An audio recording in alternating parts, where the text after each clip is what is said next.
Hello viewers, అందరికీ నమస్కారం. Welcome to my channel.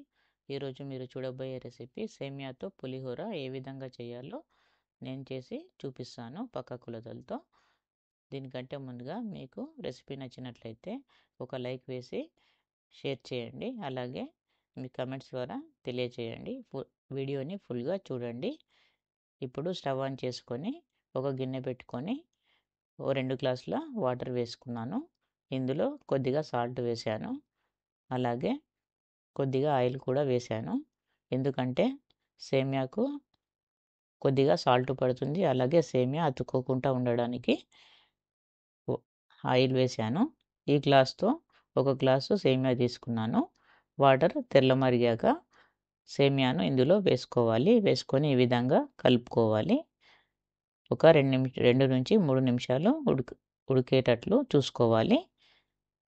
ఉడికిందో లేదో ఒకసారి చెక్ చేసుకోవాలి. ఈ విధంగా విరిగితే ఉడికినట్టు. ఇప్పుడు స్టవ్ ఆఫ్ చేసుకొని ఒక స్ట్రైనర్ సహాయంతో అందులోకి వేసేసుకోవాలి. ఈ వేడి నీళ్ళు చల్లేసుకోవాలి. ఇప్పుడు ముందుగా చల్లనీళ్ళు రెడీ చేసుకొని దీనిపై నుంచి వేసుకోవాలి. ఎందుకంటే వేడిగా ఉంటే ఒకదానికొకటి అతుకుపోతాయి కనుక. ఇప్పుడు స్టవ్ ఆన్ చేసుకొని కడాయి పెట్టుకొని 2 టేబుల్ స్పూన్ల ఆయిల్ వేసుకోవాలి. అలాగే 1 టీ స్పూన్ జీలకర్ర, ఆవాలు వేసుకోవాలి. ఇప్పుడు 1 టేబుల్ స్పూన్ పల్లీలను కూడా వేస్తున్నాను. అలాగే 1 టేబుల్ స్పూన్ శనగపప్పు కూడా వేస్తున్నాను. పంట కిందికి వస్తే చాలా బాగుంటాయి ఇవి.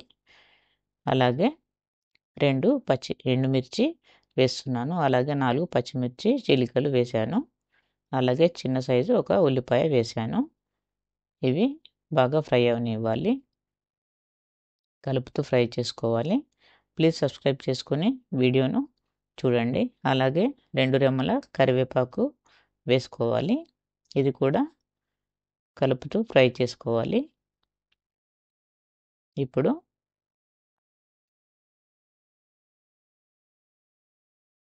కొద్దిగా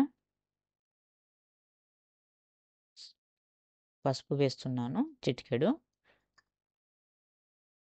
అలాగే ఈ పచ్చిమిర్చికి సరిపడా సాల్ట్ వేస్తున్నాను. ఇంతకుముందు మనము సేమియా కూడా వేసాం కాబట్టి ఇందులో చూసుకొని వేసుకోవాలి.